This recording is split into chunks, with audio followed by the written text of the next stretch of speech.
to follow in general in dentistry and something related to radiology specifically.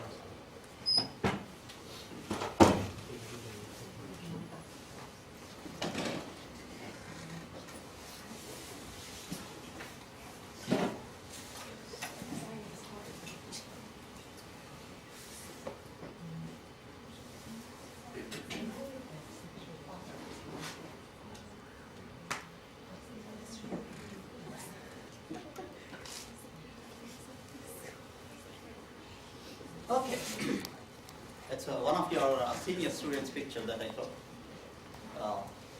So, what is the problem with this particular picture? Wearing the door with her gloves. So now I put this picture, and I'm going to see when you guys are in third year or fourth year, some of you guys might be following the same thing. Sure, Madeline? Yeah, sure. Okay. And she's taking responsibility. If somebody does that, you have to send that person to Madeline. You'll counsel that student, right? Yeah. Okay, sure. And imagine if you are doing that and putting in patient's mouth, right? Are we really following the infection protocol? So that's the topic that we are going to discuss today. So what are the general principles of infection control and specifically related to radiology?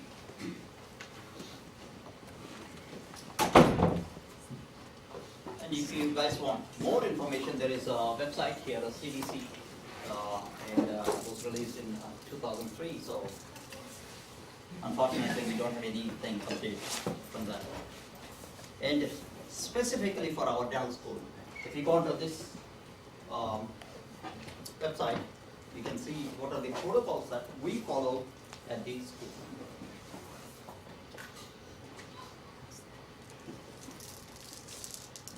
So now, why do you think we need to know about infection control?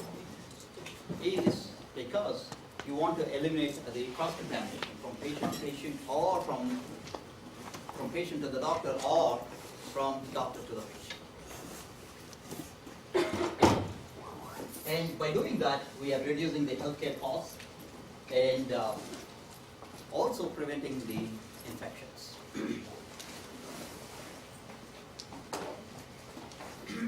As I briefly mentioned, the whole idea is to prevent cross-contamination.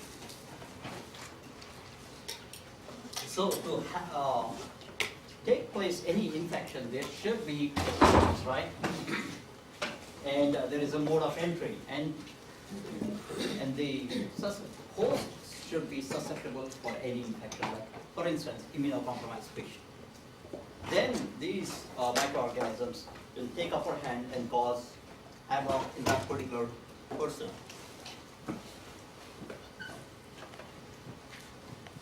So there used to be a term, something called as universal precaution. We are not using that anymore. Now it has been replaced with standard precautions. What it means is we apply to all the patients. We think each and every patient has got some kind of infection or there is no infection at all. But we take appropriate precautions so that there won't be any cross-contamination. In dentistry, because we do with body fluids, so saliva, or if there is a surgery that you guys are doing, like cutting the mucosa or doing a flap surgery, you are exposing that. And if the gloves that you are putting on, they are torn, or if there is a cut, there is a possibility of getting into the host.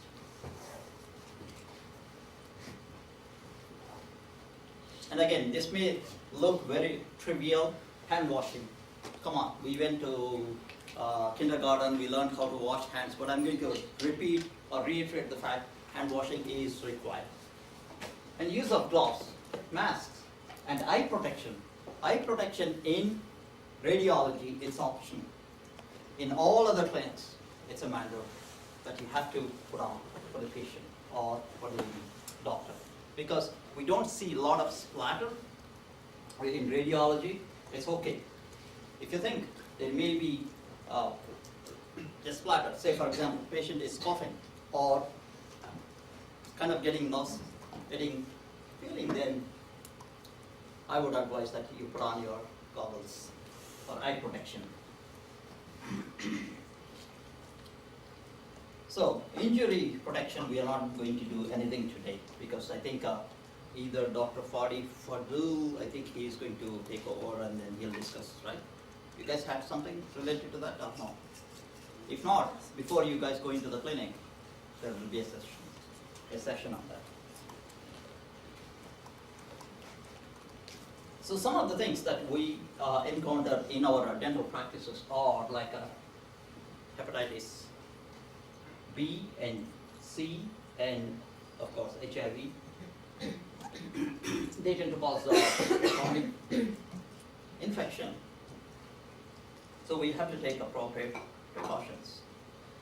So just reiterating the fact, the infection could spread from patient to the DHCP stands for dental healthcare professional, and DHCP to patient and from patient to patient. Just let me give you a scenario where it could be cross-contamination from one patient to the other patient. Say for example, you guys take full mouth series on a patient and you don't sterilize the equipment, except instrument, and you use the same for another patient. So it is cross-contamination from one patient to another one. So this graph, basically if you look at the yellow one and the red one, so red is for general US population. If you look at the yellow, in late 1980s, healthcare professionals, they were having a lot of infections from hepatitis B. Since we started using the universal or standard precautions, there is a drastic drop, whereas in the general population it has reduced, not to the extent that the healthcare professionals. In them we have seen drastic changes. So that could be attributed again to using the standard precautions. So protect your clothing. So make sure that you guys don your lab coats when you're working, and if it's visibly soiled, you have to remove those things and get a new ones. And one more thing, after you guys see the patient, in the mix or in the heat of that minute, a lot of students walk into my dental office and many of the faculty dental offices, right? You may have seen the patient like splattering on your thing, or it could be like a lab. You may work, and you guys walk into my office, making it dirty again. That's one more cross-contamination. Before you walk into any faculty, please remove your lab coats and enter into all the respective offices. Please. I have a question. Yes. Are we supposed to change lab coats in between patients? Or So just keep it on? keep it on. Unless it is visibly soiled, yes, then you have to.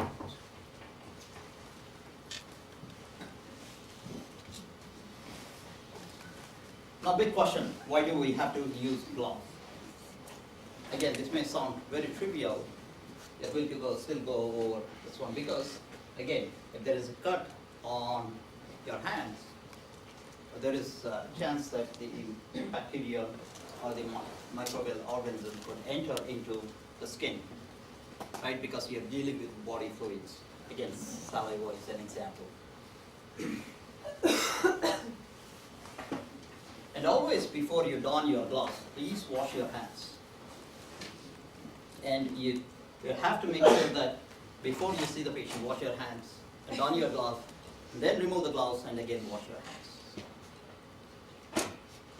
So what are these some things, precautions that you have to do when you're putting on or donning gloves? So for each and every new patient, please put on new gloves, okay? Don't reuse or just wash there and put it again in the patient's mouth, okay?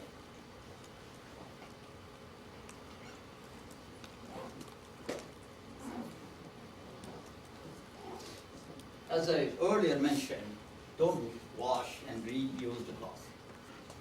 Okay? And if it's torn, please, you guys have paid tuition fee, right? Please make use of it properly. You can replace the gloves. And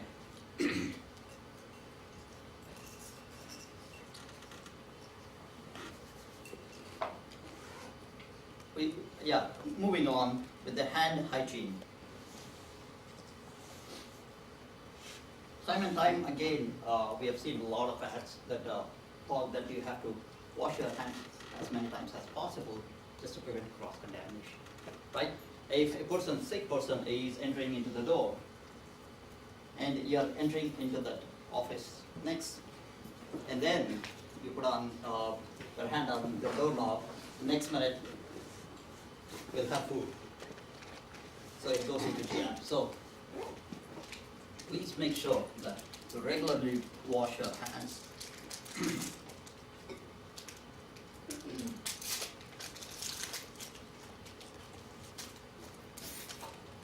So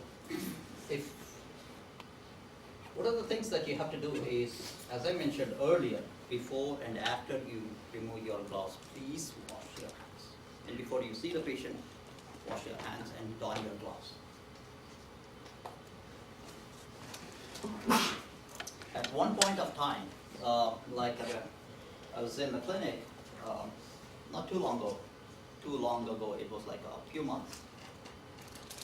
A student doctor, I don't know what happened, and then I went into that cubicle and started washing and then put on gloves. The patient asked, I didn't see my student doctor doing that. So patients are observant. Please follow the protocols. Then I had to literally cover because I was not there. Probably student had washed before he saw you or something like that. No, because I didn't know what happened there. So, hand washing. Basically, if you wash your hands with a plain soap water and plain soap and water, it's good. But if you use microbial agents, then it's much more better. And we do have everywhere these days like alcohol-based hand rubs. You could use those ones, but because of using that, the hands will become dry. So again, you have to put on your cream so that your hands won't be dry.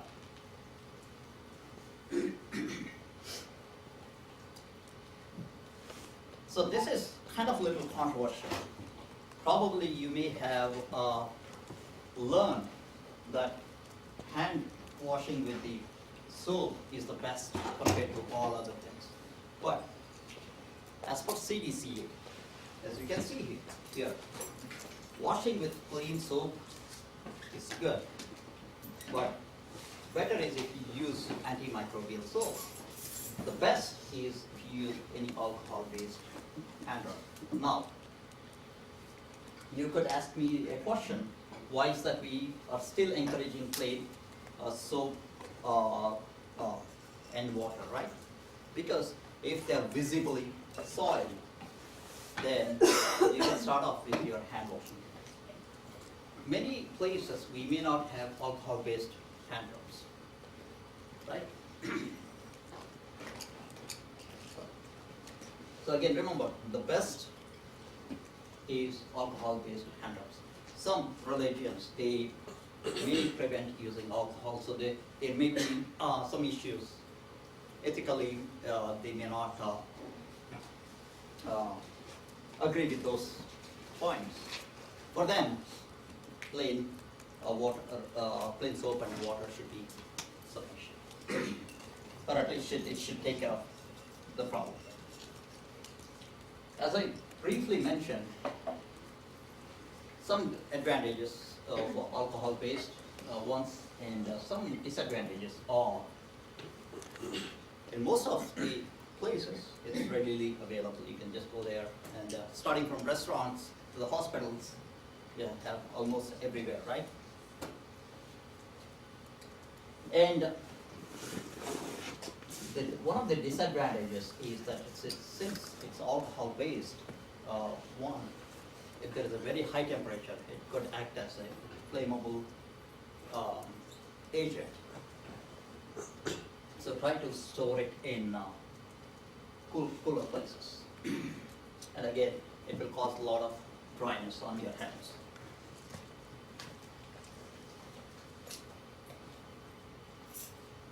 And sorry, Rama, sorry. In your PowerPoint, I may have added a couple of images here. So when you are working with the patients, please make sure that you're not donning those artificial nails, right? And jewelry, right? Because what is going to happen? Having this and putting on your gloves, you're going to tear the glove.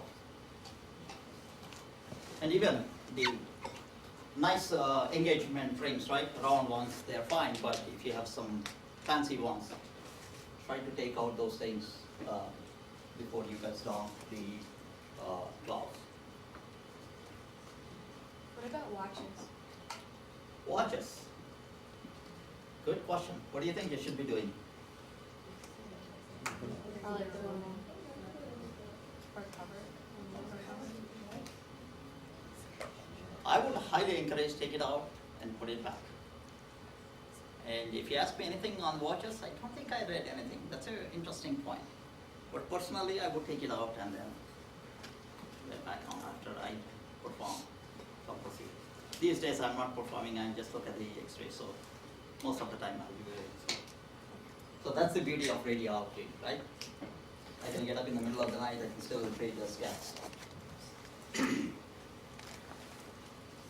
And sterilization and disinfection. I may have changed this slide because I thought it was boring 3 slides. So when you are dealing with instruments, we have classified into 3 types. One is called as critical, the other one is semi-critical, the other one is non-critical.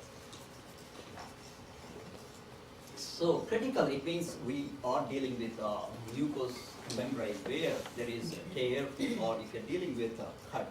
For example, any periodontal surgeries, so scalp, we have to use either the disposable ones or single-use ones or very high heat-resistant ones. Semi one is here you touch the mucous membrane, but you are not going to cut. For example, like a dental mock mirrors or XCP instruments. You guys are familiar with XCP instruments, right? I guess. And then non-critical. For example, they will touch the skin, but in fact, it's not considered as non-critical. For example, tube head of the X-ray unit. It will touch the skin. So in those scenarios, what you could use is just put a plastic tray.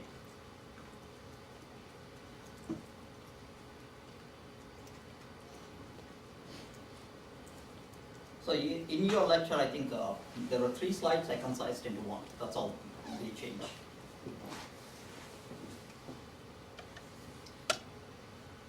So housekeeping are the environmental surfaces where you place your instruments, right? Like in our dental radiology, where you put your XCP instruments. So you have to put a plastic tray in that one, and then after you finish, you take out and clean the surface with Cavi wipes.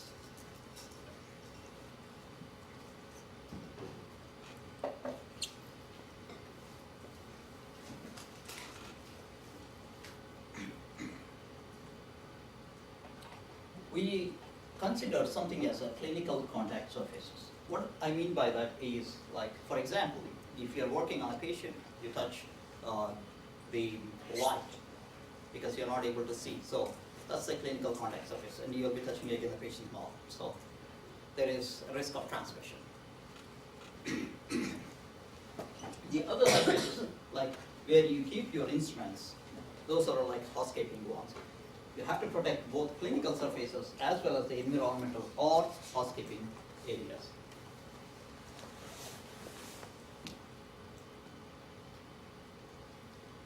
So these are some of the clinical surfaces. For example, putting a drape or plastic wrap around the chair, right, where the patient will keep the head.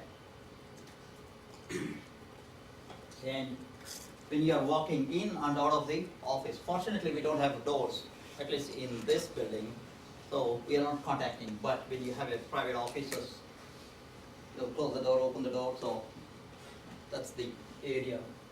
And of course, tray where you keep your instruments, and we just talked about light.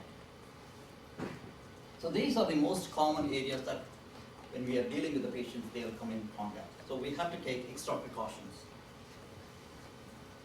Housekeeping services, surfaces, for example, where you keep the instruments. So you can put a just wrap or a plastic one, it should take care of the housekeeping area.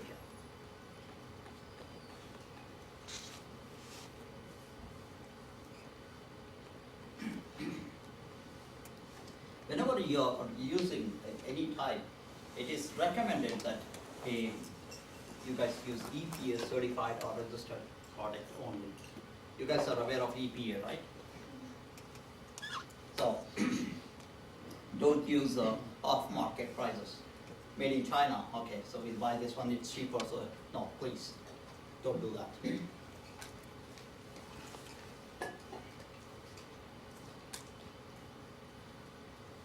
Different compounds can be used as a disinfectants, like chlorine compounds, iodophores, alcohols, and synthetic phenols. These can be used to disinfect the housekeeping surfaces.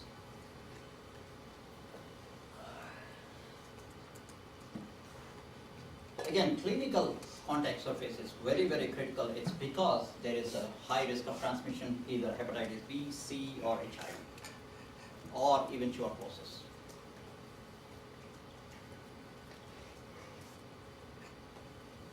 So now, those were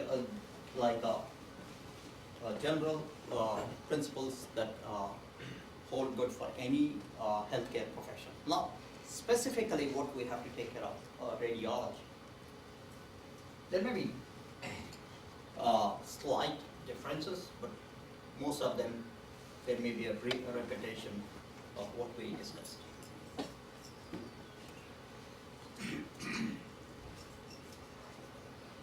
So the only difference here is if you are using either film or PSP plates, you may have to transport those films or PSP plates to a dark room.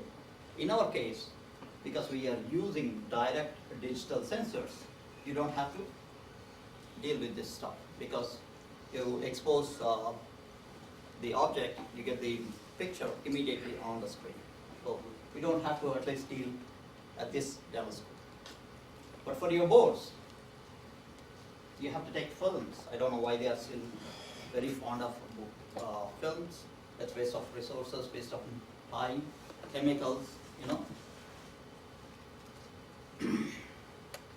And those who are familiar with PSP plates, phosphor plates, when they are dealing or putting those sensors in the scanner, please make sure that you are not going to contaminate. Again, not in our school, but when you go to your practice or where you are practicing dentist is using PSP plates, there is a problem here, that or an area for cross-contamination.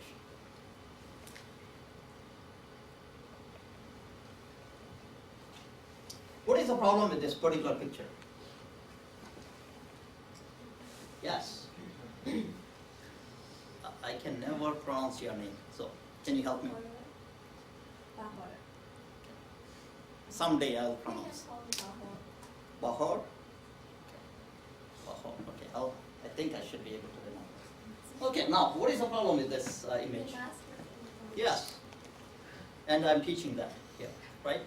So please make sure that mask should be covered, okay? So that's a wrong picture. And remember, those who are helping me in lab, I always tell that you have to put a drape or cover, plastic cover to the X-ray tube head. Here, what you're seeing is the same thing. Again, why? To prevent cross-contamination. And this is very, very critical.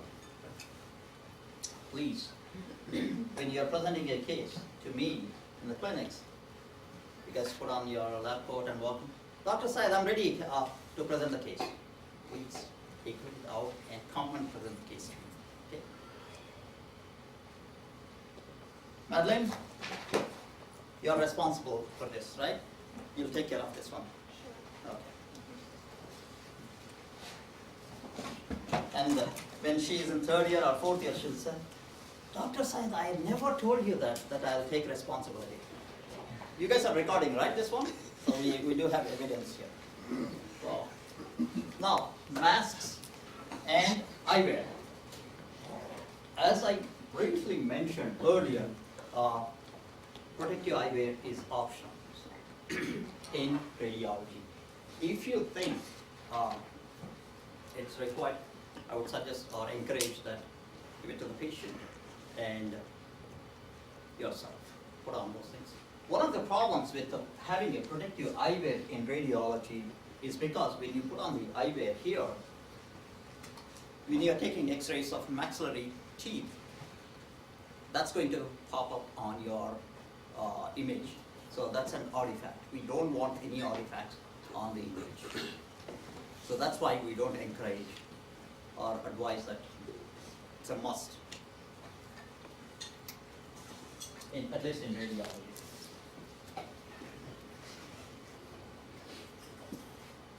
So, this is critical, especially in third world countries, where tuberculosis is very prevalent or common. They spread by droplet. So, when somebody coughs, so through the aerosols, it will be entering into the other person's body. And if this person's system is immunocompromised, then there will be a fungal infection will take over and leading to many other complications. So that's why gloves, mouth masks are recommended, and put it properly, not the one picture that I showed you where they're wearing like this, right? So we do use certain disposable things like gloves and then masks. They are not heat tolerant. For example, in radiology, we use wiping tabs. You may have seen those who came to the lab, they have used white tabs, right, to take anteriors. Remember? No? So we do have some disposable instruments that we can use in radiology if you're taking radiographs. So with the XCP instruments, you have an opportunity or you have something to hold the sensor, right? We do have something very disposable ones also that you could use to attach the sensor, and you can place in the patient's mouth. As soon as you're done, you can remove those things and dispose. Other examples like needle syringes when you are giving a local anesthesia.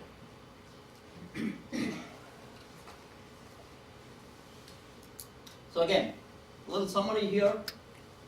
Please make sure that you put on your protective clothing.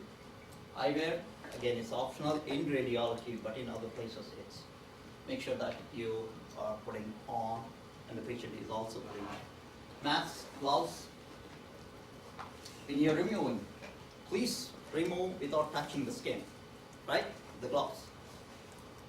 And when you're removing, don't touch your ear or behind the ear region. Always wash your hands before and after you see the patients.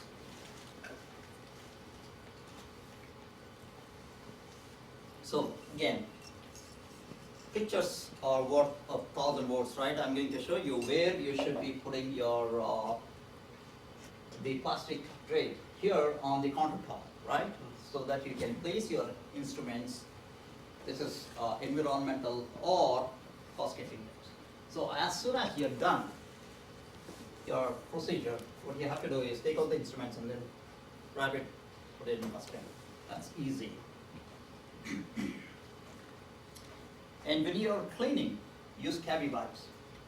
I would highly, highly encourage, please use your gloves and use cavi wipes. They are really caustic.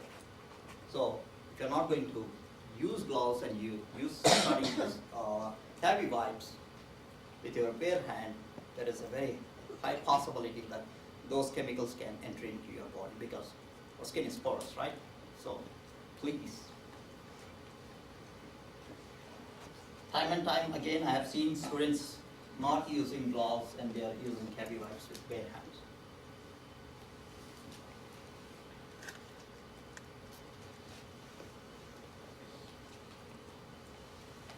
So again, reiterating the fact that if you are using the environmental surfaces, please use plastic bags. Again,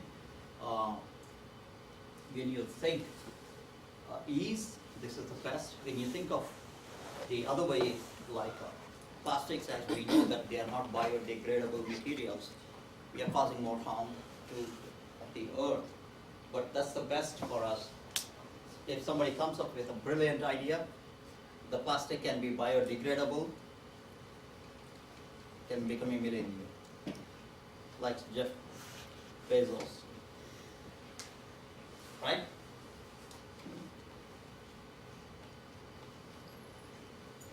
As I briefly mentioned, these are very less time consuming because all you have to do is pour the plastic, put it, and then take it out once you're done. It's easy. Disadvantages, like as I mentioned earlier, non-biodegradable, unattractive. But they are cheap. So for the whole roll, maybe costing few dollars.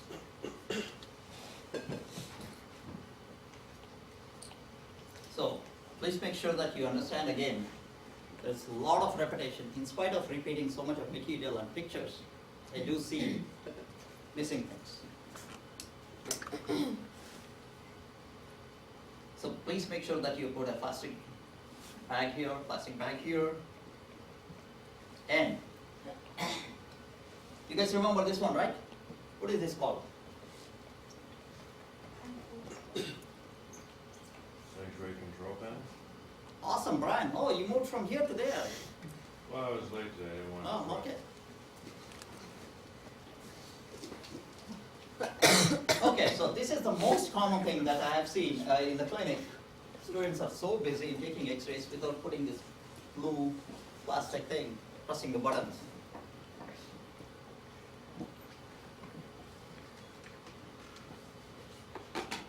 Again, kind of repetition. I'm going to still show you guys. Make sure that you are in everything before you start a procedure. And one of the things that what I have seen personally is when you guys are in third year and fourth year, there is something called as admitting clinic. So you will have a rotation there. And either myself, Dr. Ivan Stoyanov, or Dr. Pinto, or Milda, or somebody else will be supervising you. I haven't, students come and tell me that, Dr. Syed, we are ready, let's go and see the patient. When I go there is no mouth mirror, no tongue blade, and they have completed intraoral examination. I kind of wonder how they did. Again, this I have seen at least 70% of the time, not less than that. Only 30% they follow protocols. So please make sure that mouth mirror is available. Because how is that I'm going to observe or do the exam? How is that I'm going to lift the tongue to see if there is something on the floor of the tongue, right? There should be gauze, I have to ask. As soon as I ask, gauze, students use their bare hands because they've come to talk to me. But there, give it to me. Because I will be doing that, I can take pictures. You know, it looks very odd in front of the patient. But I'm going to do somehow. If somebody is covering the clinic, I'll just walk by and then take a picture. Yes? When we set up the room before we see a patient, should we not have clothes on when we're replacing everything? Yes, of course. After you present the case to me or somebody who's supervising or what is that called? Blanking on that word. PCC. Not PCC. Not the preceptor. That is comprehensive care that they use those terminologies. Here, this that. Okay. Anyways, supervisor or faculty supervisor. Till I figure out, or it will come to me. So, before you go and stand next to the patient, you guys will be wearing any gloves because you have examined, you have removed the gloves, and you come to my office or somebody's office. Then I'll walk with you guys, and then I'll be seeing the patient. But you'll be just observing me, that what I'm doing. When I ask the dog,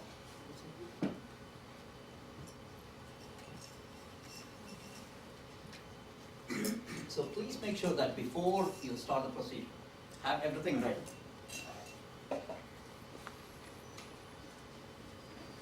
Lead apron, again, depending on your state, you have to use a lead apron. Lead apron is optional in some of the states. Again, when you go back to practice in your state, please make sure that you check with your state board. In Ohio, it is kind of requirement. Again, do we have to really use? The answer is no. But since Ohio is still kind of a little conservative thing, NCRP and FDA say that if you follow other protocols, we don't have to use lead aprons. But state board still insists. It's one of those things, you know. Hand washing again. Put on your gloves and proceed with the exam. Please remove the gloves after you examine the patient.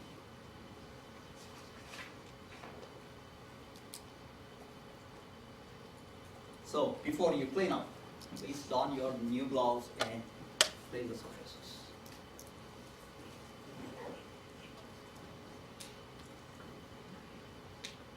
And moving on, like the new dental school, your junior batch, I think, we will be providing the equipment, so you guys don't have to touch it. So at that time, you have to put those instruments back, pack it for sterilization purposes. Everything is going to be centralized at the new school. Again, discard in trash.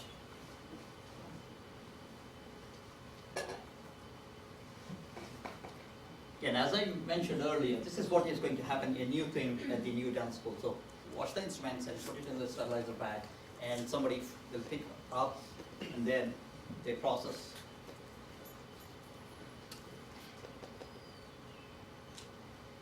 Although we don't use this per se, the films, the other instruments like XCP instruments, you put it in a plastic bag like this. We have to get these plastic bags for the new dance school. And another thing that I would like to highlight, when you are using keyboard, right? At least 95%, or at least I should say 99% of the students, they will put on the plastic bag on the keyboard, on the mouse that they are handling. Because when you take a picture, you click on this, move around, and when I come there, it's nothing there. So on keyboard, it's I should see a plastic cover or bag. And then even on the mice or mouse that you guys are handling. And again, like this one, please make sure that sometimes faculty we want to check the radiographs.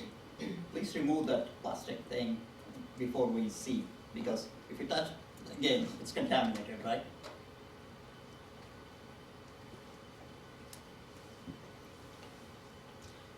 So, generally receptors are sterilized using ethylene oxide.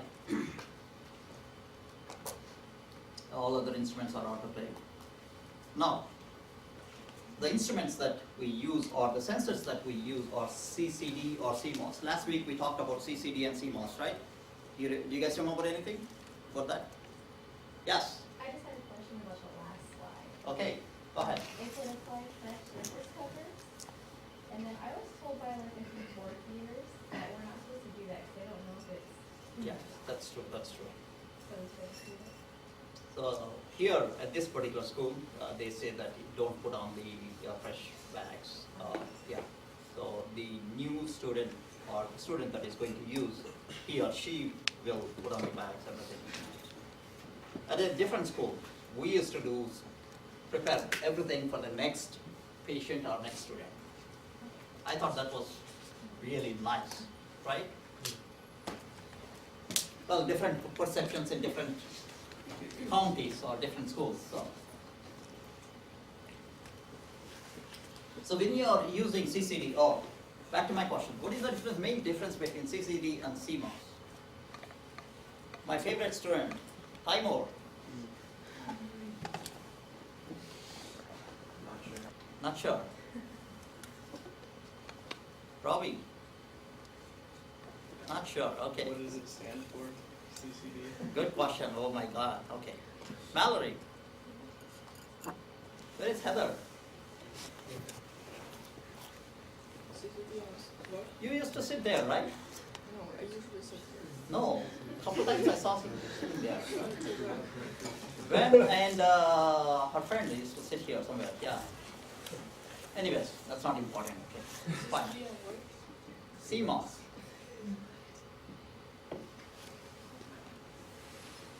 Okay, very good. Read. Please read.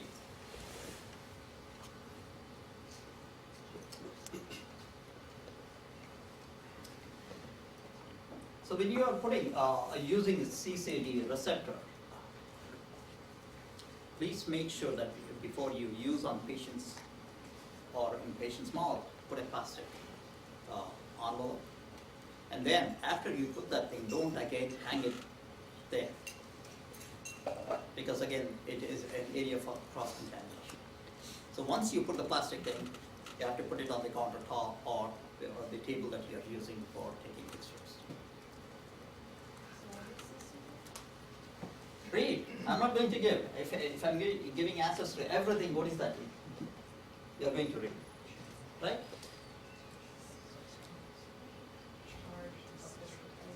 See? See? Can you be a little louder? CCD is charge coupled device and CMOS is complementary metal oxide semiconductor. Can you also tell me what is the basic difference? That I'm still trying to figure out. They're both silicone phase. Yes. And there is a scintillator. In CMOS, each pixel has its own individual amplifier. Okay. Charges are transferred. Trauma. The main difference is, the charge transfer. Okay. How the charge transfer is being done. I think it was, CMOS was, the bucket. So from one, electron goes from one cell to the other. Also the opposite. It's opposite. Opposite. CCD is bucket brigade system. For CMOS, it's individual ones. And where do we use CMOS? And where do we use CMOS most commonly? I'm going to ask this question specifically for Mallory.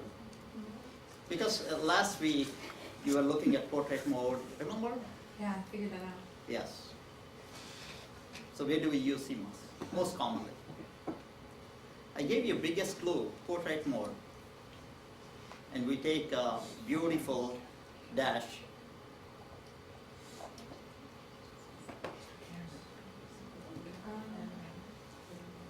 And after Apple came, not many people are buying those things to take dash. I have no clue per se. Josh. Panoramic. Cameras. Oh.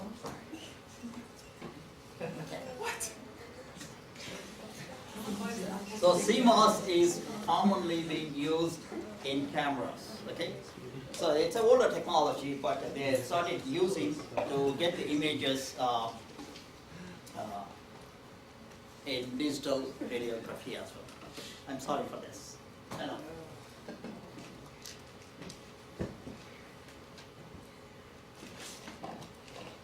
So, please make sure that this is how you are going to put a cover for the sensors or the digital sensors, and keyboard also in cover with plastic.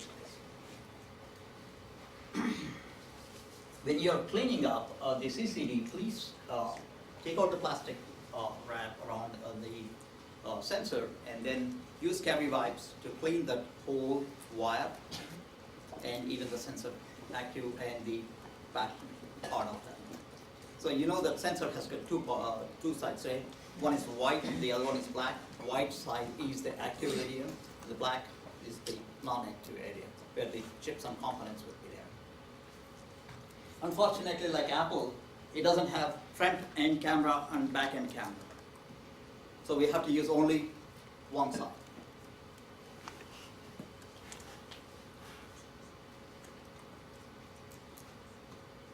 So, now, you are going to see something like this evaluation form when you come to admitting clinics or our clinic. So probably you will have anywhere between 5 to 6 rotations in your dental school period. So there is a component here like environmental management. That's where we are going to check. Are you using the surface barriers, or are you using mouth mirrors or not? So there is something called as everyday evaluation. So you will be graded on that, and it will reflect on your transcripts. So please make sure that you follow the protocols, what has been discussed, and you will be evaluated on this. And again, if you want more information, you could look at OSHA website, CDC, and our clinical manual. And of course, if you don't want to look anything, you can come and ask me questions. I'll be more than happy to answer those questions. You guys want a break, or should we cruise through? Let me give you a choice. If we cruise through, I'll leave you at 9:45, so you'll have more time.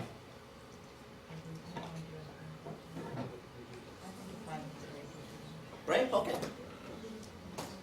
I said, topic, we are going to exclusively discuss about when to order what kind of radiograph.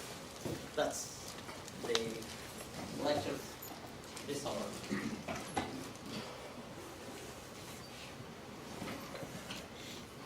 So before we go into this one, okay,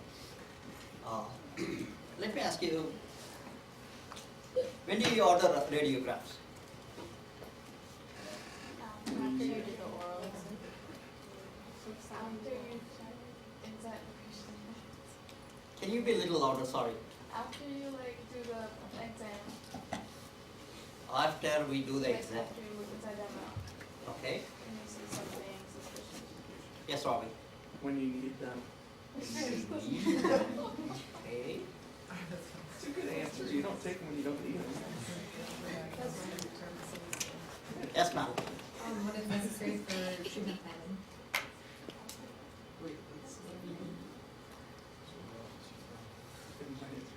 Yes, I do agree with this, yes. So when do you think you need it? Yes, me. to like evaluate interproximal caries if you can't see one, but you think there might be decay there. Okay. What else? That's all? Aside from the first visit, I think that every 6 months at least evaluate, because that teeth can look good, but maybe there's something going on. Every 6 months you want to take the Every radiograph. 2 years. Every 2 years.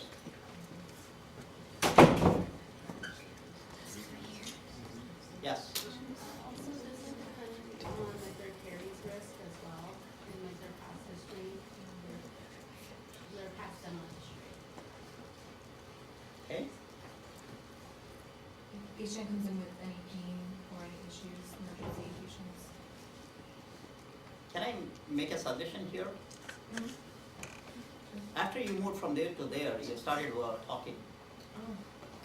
Okay. Maybe I think you should sit there. Although there are only two more sessions, right?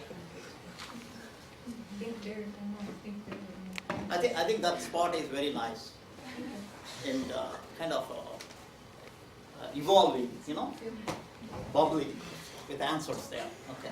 Okay. Any other thing? Sam? Phone a friend? Okay, that's what we are going to discuss today. Okay, so there are lots of thoughts that came up. So now, what is the recommended one? Right? Like here.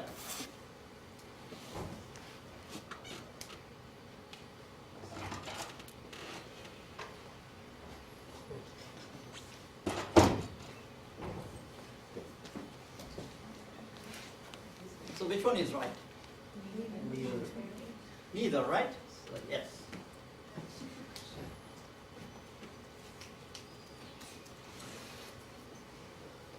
So, before you order a radiogram, you must perform a clinical exam. You are absolutely right.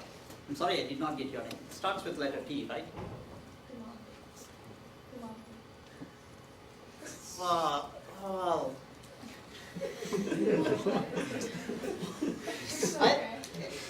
I think I'm getting a feeling here that I'm unable to pronounce your class names somehow. Mark. Maybe next semester I'll get it. Okay, as you mentioned, yes, we must perform a clinical exam before we order a radiograph. So now, in some of the dental offices where I walk there, and they said that before you even see a doctor, in this case, a dentist, you get a pan, you get a super white beams, and then doctor will see. Is this ethical?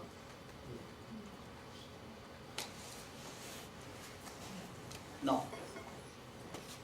So as you guys are my students, please at least don't make the same mistake.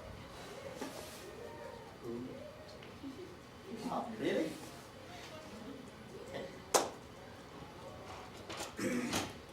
So you are going to order radiographs when you think they are going to be helpful, or it's going to be helpful to treat that particular condition.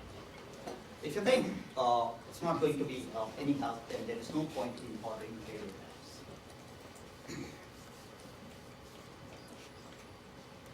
So this is the ornamentarium that we have in dental offices.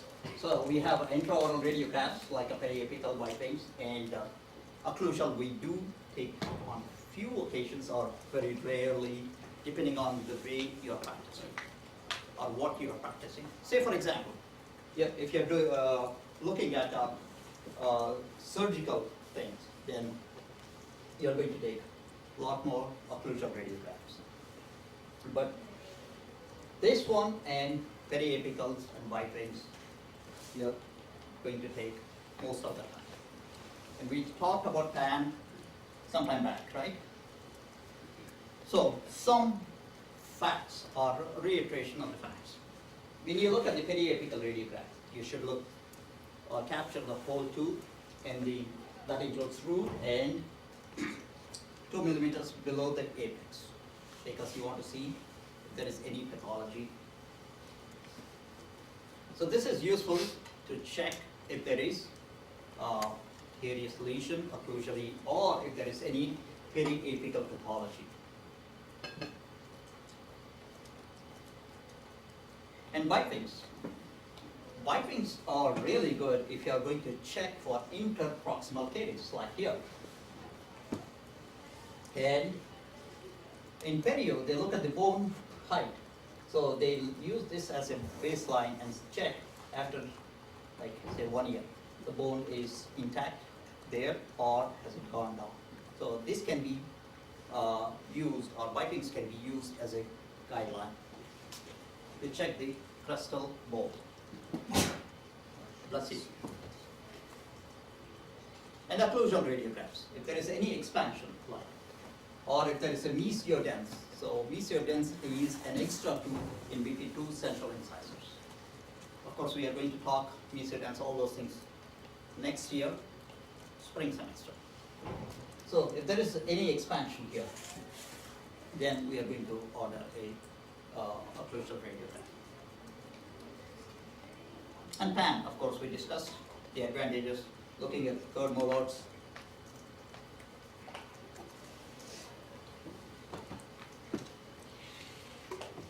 Let's see what you remember from PAN. What structure is this one? Hamulus. Those who said hamulus is absolutely wrong.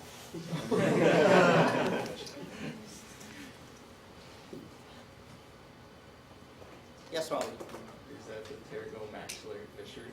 Awesome. You had a chance to look at my videos. It looks like that. Good. Good job. Yes.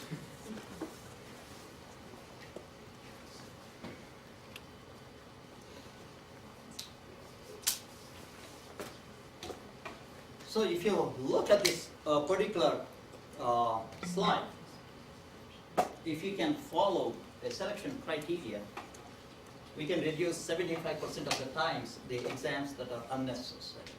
So most of the time we order just because we have to order. So if you follow selection criteria, probably we reduce the cost, healthcare costs, and radiation to the patient.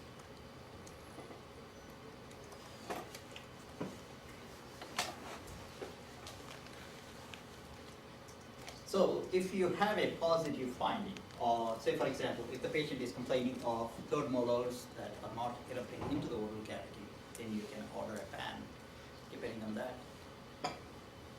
What is required, you can order either bite wings or full mouth series or PAN or CBCT. So always you have to use your clinical judgment before you order any radiographic exams or procedures.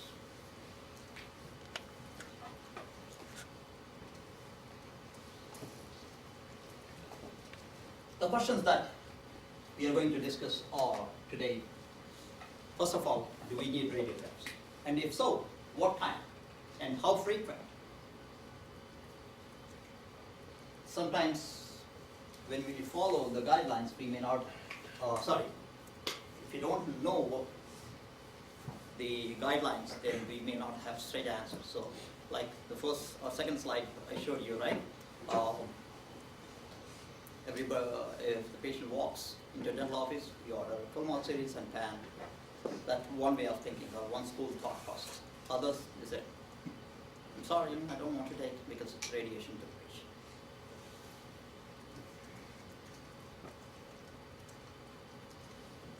So what is selection criteria?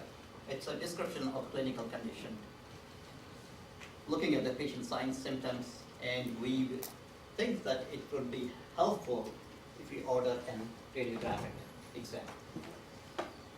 So here, this is a guideline, and it's not a substitute for a clinical judgment. Here, I would like to take an analogy to explain the guidelines here. So when you go to a restaurant, or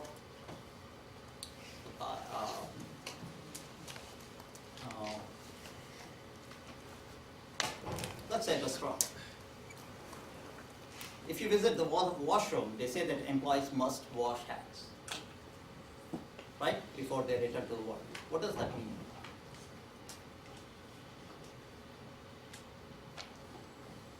Stupid question, but I'm still going to Wash ask. your hands. Rule, okay. You want to say something? No? I thought no? You'll stop going to the restaurants now? What does that mean? Sam? Means all the employees should wash their hands, but they also want you to see that and keep them just clean. Oh, you're stretching, okay. Okay. Okay. That's not where I'm going. Okay, so. Okay.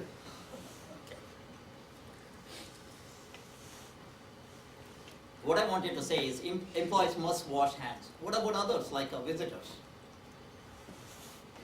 Patrons, that they go there. Well, you Yeah. can't force the customers to wash their hands. It'd be kind of epic if you tried that. So guidelines are like that. So the selection criteria which I'm going to discuss today is something along those lines. So these are like guidelines, they are helpful to make an informed decision. Yeah, you can't force them.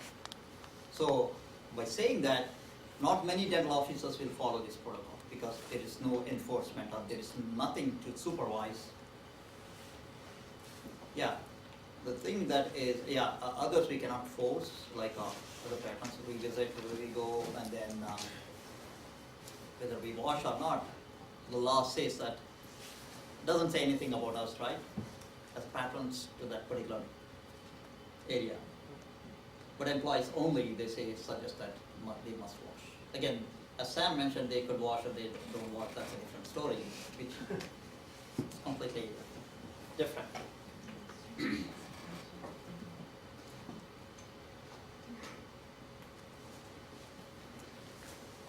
So why do we use selection criteria? One is by following the informed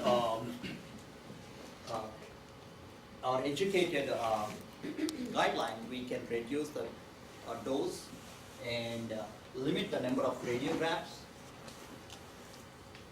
And there is a insurance that they say that every 5 years you can get a pan, you get reimbursed. Just because insurance pays, we may have to circumvent the whole ethical process, right? And dental radiography is number 2 when you are ordering the radiographs. So many number of years ago, in New York Times, there was a big article, patients who got bite wings and the Puma series, they got melanoma. Remember? Because you were probably kids, I think. It was in 2010, 11, something like that. So they debunked that theory because it was based on their experiences. So there was no proof that how many radiographs were ordered and what exactly went on.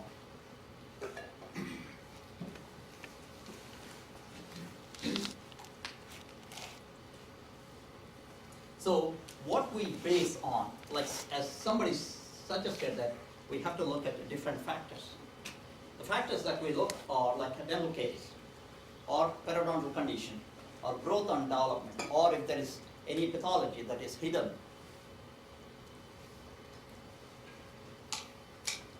And then we have to always weigh what is the benefit that the patient is getting. Is it really beneficial that we order a radiograph, or we can complete the procedure without the radiograph? And what is the risk for cancer? So you have to weigh always the risks and benefits. So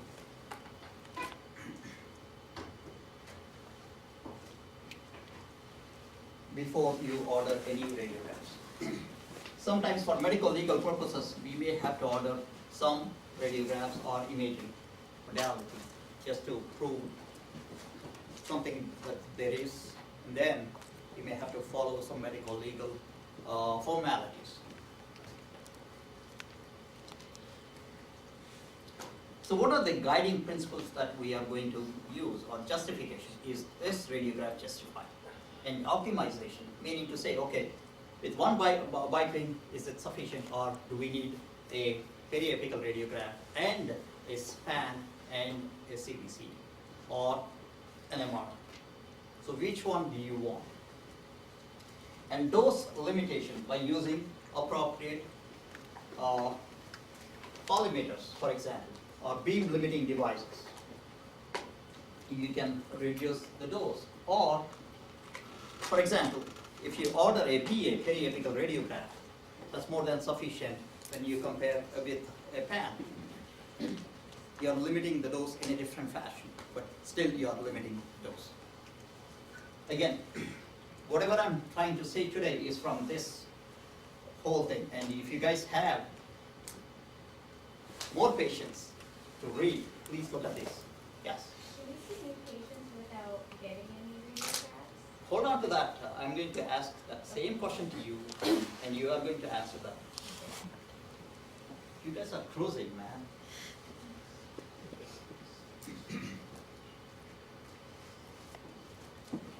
And this selection criteria is based on two things mostly. One is FDA. FDA has approved and regulated that okay, these are the guidelines that should be used. And ADA has adopted that. So FDA, Food Drug Administration, and then ADA.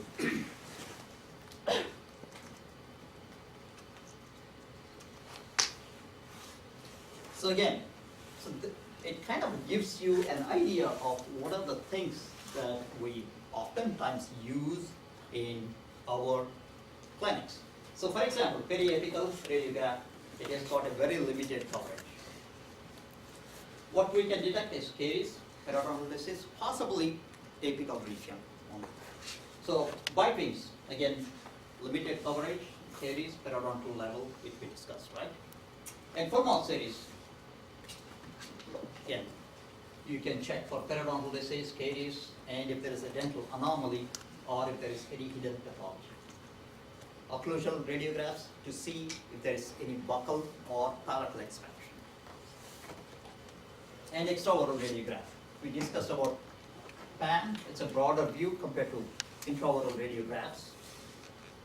Here you can check like dental anomalies, like for example, third molars, whether they are erupting or not, or if they are erupting, in what direction they are. We are not using that very often here, conventional one. So back in days in the 90s, we used to use something called CMG tomography. That was the starting point.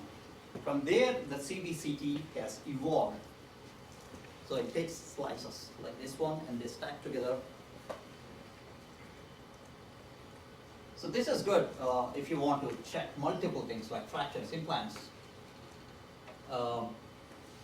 If there are no implants, the CBCT would have been a failure. So those who are going to place an implant, I would highly recommend, and even not only me, AAOMR. So that's our body, like American Academy of Oral and Maxillofacial Radiology. Along with perio, they recommend that you use 3D imaging modality before you place anything.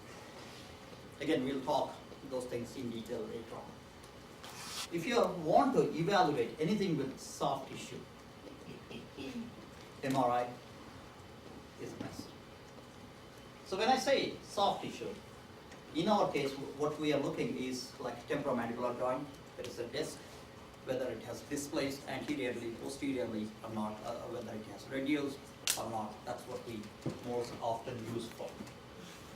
And of course, we do have extraoral images. We talked about those things, right? Wallace view,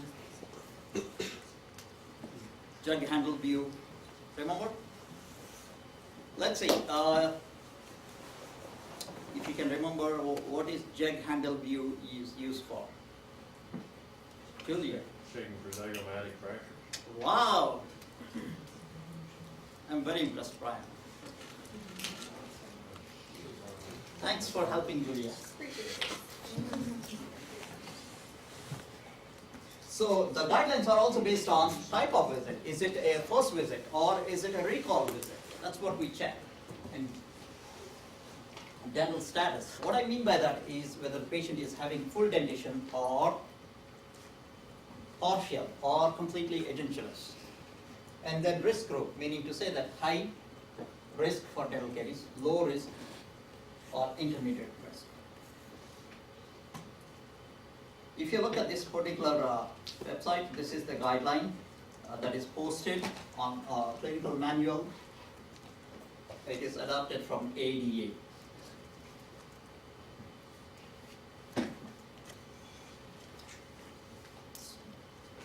Type of visit, basically new patient or recall patient. So if a new patient walks into your dental office, should you take a full mouth series? Should you take a PAN? What is that you want to do? That's what we are going to discuss. If there is a recall patient, so after 6 months, what are the things that you want to order? And based on growth and development, if the patient is having class 2 malocclusion, class 3 malocclusion, or skeletal malocclusion, what are the radiographs that you want to order? And of course, we discussed about implants and endo procedure.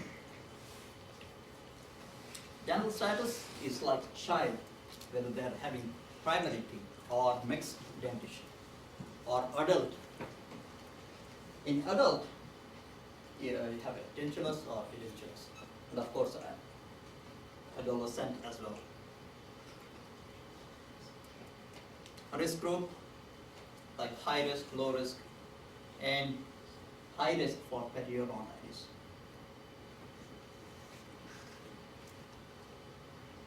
So let's take a look at this one. Depending on the type of encounter. So basically, child with primary dentition, what are the things that you want to order? And here, with mixed dentition, that is after the eruption of first permanent molar, and adolescent with dentate and edentulous. So if the patient walks into your dental office, again, this is a recommended guideline here, is selected periapical radiographs and occlusal and bipings. If there is no evidence of disease with open proximal contacts, may not require any radiographs. So this is what is recommended by ADA. If you have the first permanent molar, then we order posterior, bipings and PAN.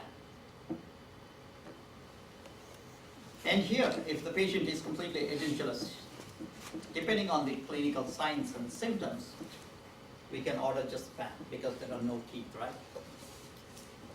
Where the patient may be requiring only the denture.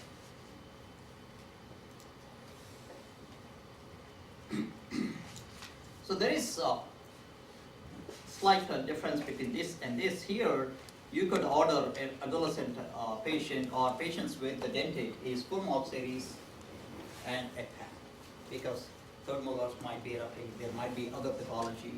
And adolescents, most commonly, they have much more dental caries compared to other populations. Because they are really stressed out, they eat a lot, and studies have proven adolescents, they have bad oral hygiene. And recall patients, what is that we do with the recall patients? Here, wiping exams for 6 to 12 months. Whereas here, for an adult patient, it is 6 to 18 months. There is a slight difference. Here it's 6 to 12, and here it's 6 to 18 months. And how about here? You can do a bite when they don't teeth. You cannot do a bite one if they don't have any teeth. Excellent, so you're listening to my lecture, yes. Yeah, so there are no teeth, so there's no point of getting a periapical radiograph or bite wings, right? It's completely edentulous.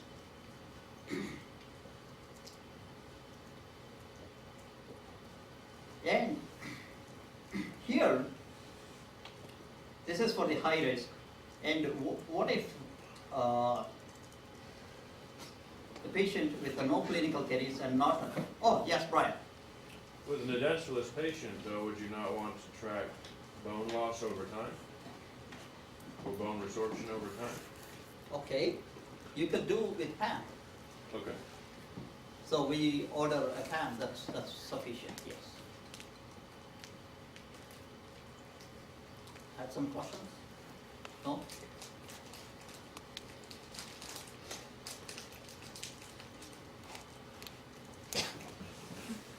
So if the patient with no clinical caries, then you can delay getting the exams like 12 to 24 months here. Or here, in case of adult, it's 24 to 36 months. Now let me ask you this question. Why there is a difference with the child teeth, it's 12 to 24 months, compared to 24 to 36 months for adult? Why do you think there is a difference?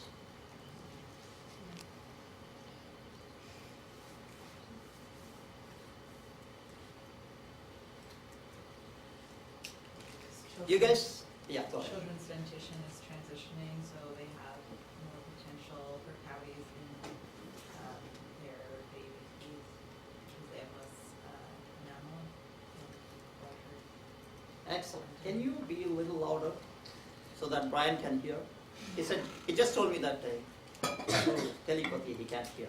Okay. So children's teeth have less enamel on them, and the dentin is closer to the enamel, so they're at higher risk for cavities. So that's why we order much more frequently in children than in adults, because the enamel has completely formed. And again, sometimes we may have to use clinical judgment. For example, if there is a periodontal disease, there is no criteria, because why do you think we don't have any criteria for periodontal disease? Andrea, you were in perio, right? I'm sorry? You are helping your perio residents, right, sometime back? You're all, okay. But you came to me, so anyways, okay. So why do you think that they don't have any guideline for ordering radiographs, especially with periodontitis? Potential. Is it potential patients? No, periodontitis, patients with periodontitis. Do you order, when do you order for periodontitis? That's my question. When you see this type of death, and maybe patients complaining for them. Or how frequent do you want to order? You guys were in perio, right?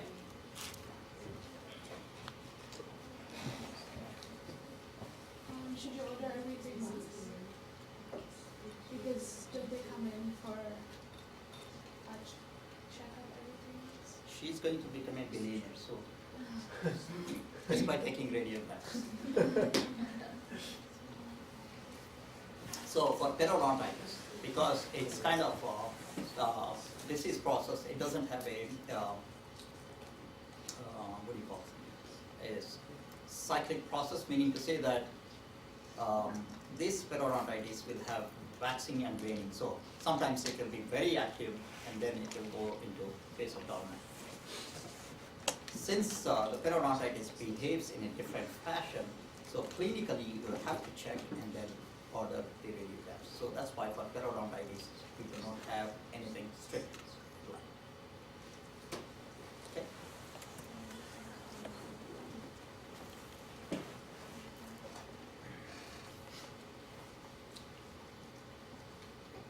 If the patient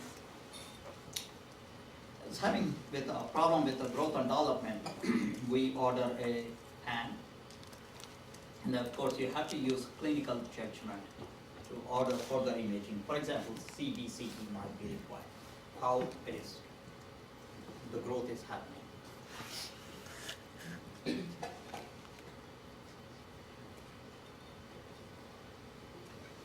So, as I earlier mentioned, these recommendations are subject to clinical judgment. So, clinically you could disagree and you say that, hey, I'm not going to agree with you on this guideline, and based on this clinical judgment, I'm ordering different radiograph. That's okay. So that's why there are certain variations. And for example, like a hyperodontitis condition, you could order like, as Meghna mentioned, 3 months. That for that particular patient, yes, it may be required because there is an active phase happening. And down the road, like after 6 months, there is no periodontal disease that is progressing.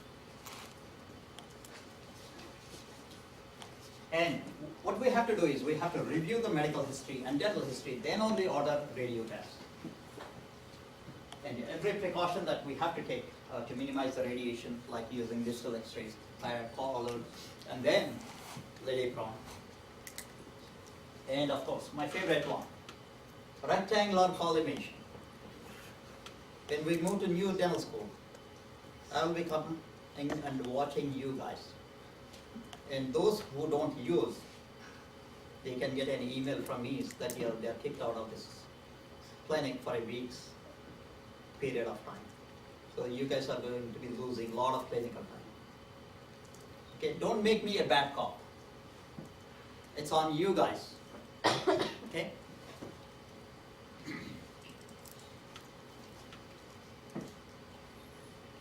So when you look at the medical history or dental history, we have to look at positive findings. For example, is there any dental caries? Are there any cavities? Whether the patient is high risk for dental caries, then you have to order the radiographs. And you have to look at multiple things like presence of implants, for instance, pain, and other things. Long list, right? And very long list again. So for growth and development, as I briefly mentioned earlier, like a mesioderms is a tooth, extra tooth that is present between two central incisors. If there is causing any problem, is it causing the expansion or is it causing any pathology, then you may have to order different imaging modalities. Or if you want to evaluate third molars, which we discussed, you could use just PAN. Or if you want to check how close that third molar is to the inferior alveolar canal, then you may have to order a CBCT scan.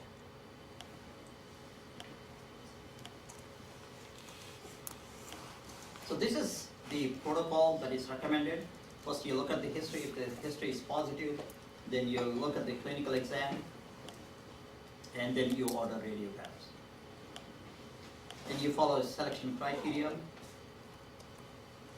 and based on that type, number, and frequency, that's what you are going to use.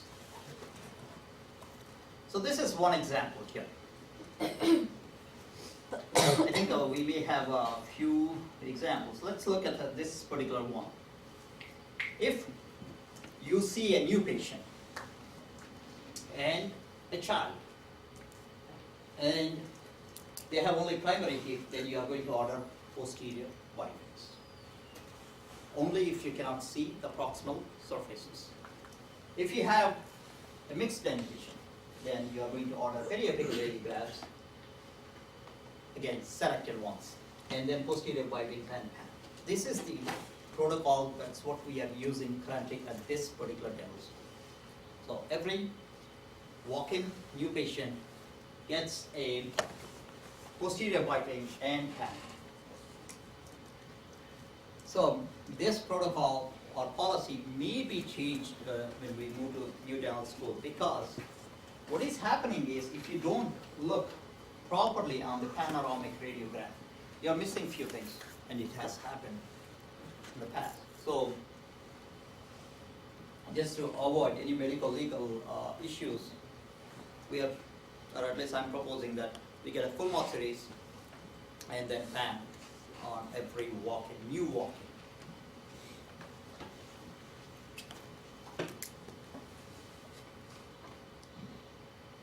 A patient with adolescent. So here, pan and wipings and selected periapicals. And again, that's the first one is the most common thing that we are going to use. Here, if there is any pathology, then we are going to order a full mouth series.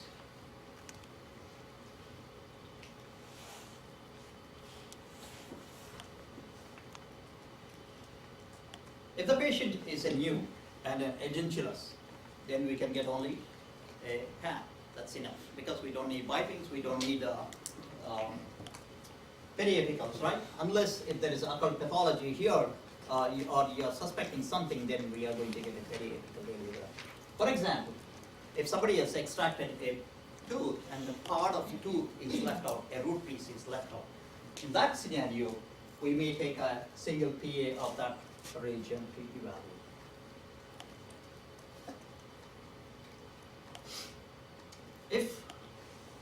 How do we deal with recall patients? Patients with high risk, wipings at 6 months. Low risk, then 12 to 24 months. Perio, again, it depends on your clinical history. Growth and development, pan at 6 and 12 years. Why do you think 6 and 12 years? When? 6 years is beginning of the transitional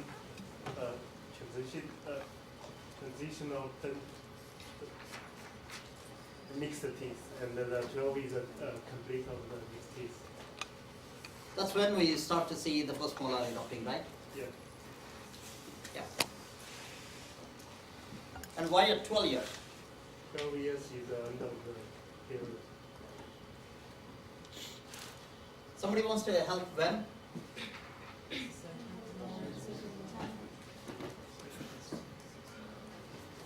Help, but in a louder fashion, 1 or 2 people, so that I can hear. If you start mumbling, then I can't hear anything else. Rama will write something and she'll ask, Dr. Syed, on this particular day, in this lecture, you told me this. Then I have to be stumbling. Really? Did I tell you that? So, yes. 12 years would be to track the third molar. Third molar. Second No? molar. So, okay. Because you're expecting that by that time, the kid already has the second molar erupted or rusting. So you can see the changes with the full permanent.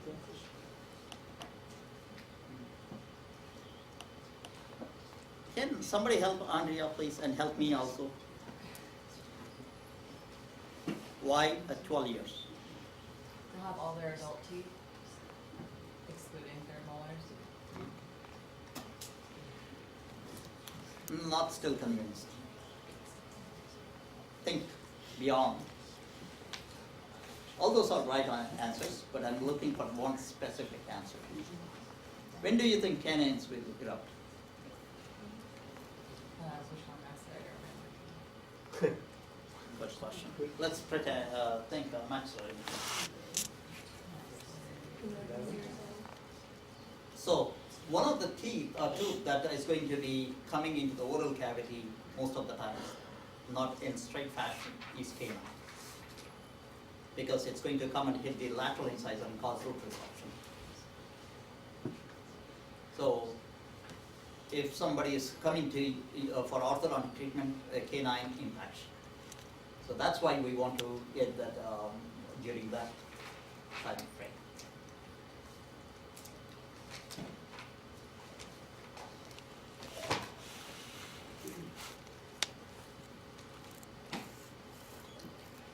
Recall patient who is adolescent. The patients with high risk, it's 6 to 12 months, and low risk, almost double, 18 to 36 months, or triple in fact. Again, perio, here, depending on the clinical condition you have to. For the growth and development, we order pan to evaluate third molars and canines. What about recall patient with the dentulous thing? So here it's high risk, it's 6 to 18 months, and low risk is 24 to 36 months. And perio, variation. And for adult, here, by this time the growth should have stopped, so generally it is not indicated.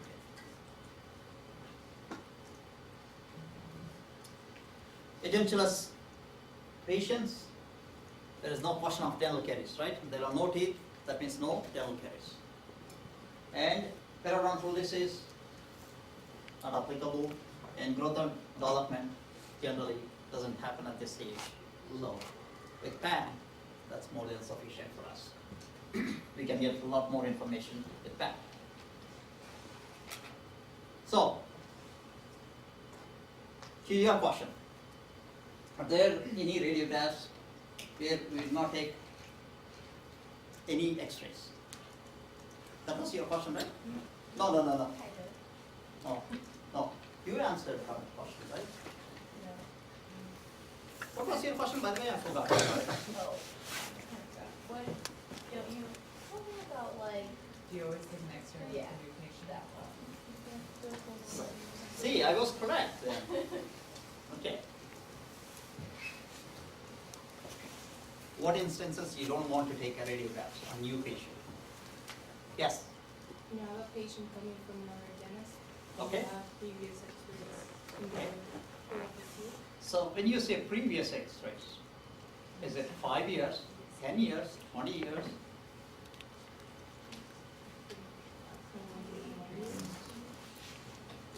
So if there is nothing that has changed, like for example, if there is no extraction that was done, okay?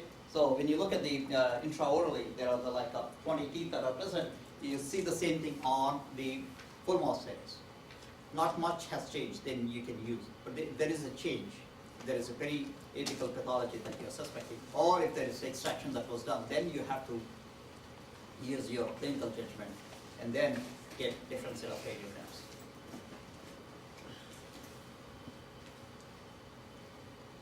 And a child with a primary dentition where you can see probable or you can see interproximal regions, then we don't order any radiographs or bipings.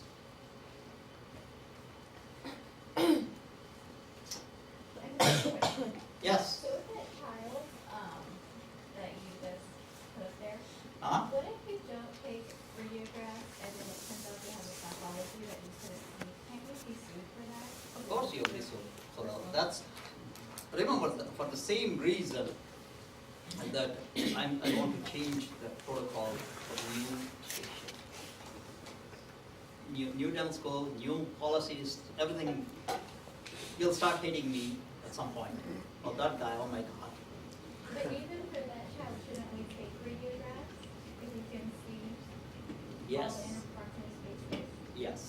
So again, depending on what you see clinically, you can argue, yes, this is probable, I can see, and I don't see any yellow caries, I'm okay. If the patient is following up regularly, then it's not. Sometimes what is going to happen is, we may not see the dental caries on the surface, clinically. If it's starting somewhere which we cannot see with our naked eye, then there may be, yes. So that's why we always take a pan to supplement some information. Then you can see the progression of disease from enamel to dentin, dentin to pulp to periapical region.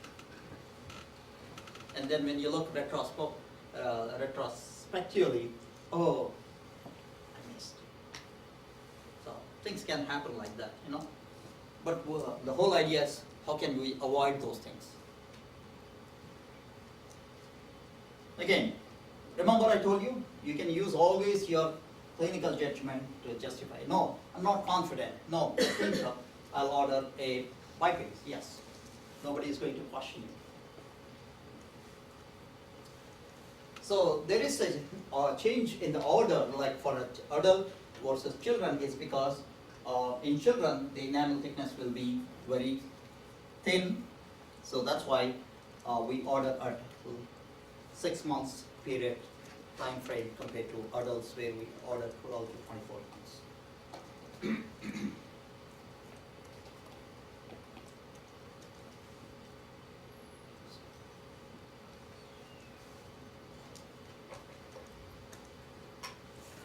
So again, in children we order radiographs every 6 months of clinical judgment that we have to use. For maturity, it's 12 to 24 months. That's the time frame that we are going to use.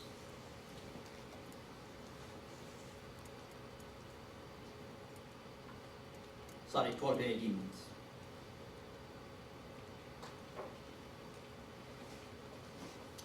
again, you can, to answer to your question, yes. Like here, to develop a cavity, it takes like 18 to 24 months.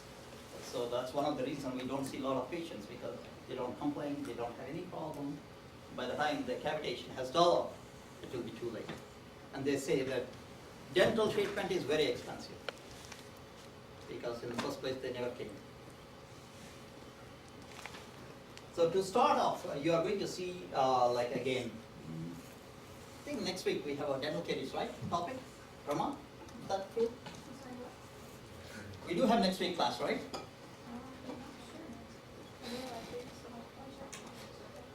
Yes. Yes, we do. So there we'll talk about dental caries and periodontal disease. So how to identify clinically, we are going to talk with that.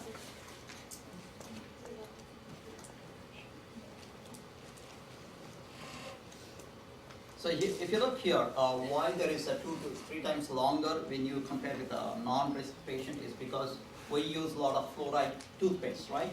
So there will be a remineralization that is happening.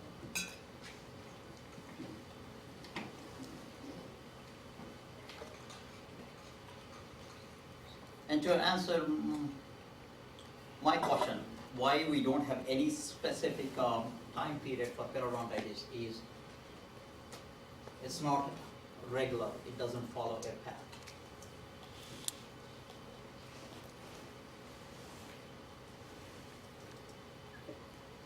Any questions? Yes? So, on one side it says, for adult patients, is 12 to 18. and- Yeah, there was a typo, yes. Yes, You are is it absolutely.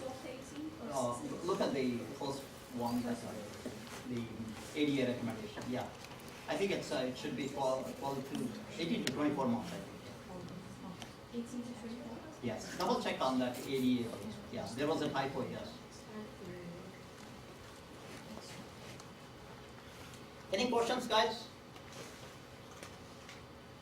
No questions. Next week, I think we are meeting, right? After that, we have exam, right? If we exam the 11th. Oh, I do have a question. So originally the exam was scheduled for March 6th. So instead of doing a review session over lunch, can we have the review session during the allotted time on March 6th? Oh, do you guys want review session again? Yes. You don't mind? Who said yeah?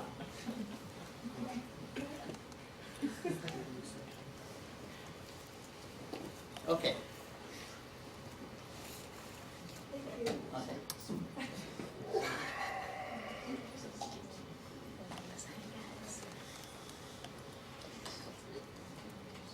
So I'll see you next week then, or at least.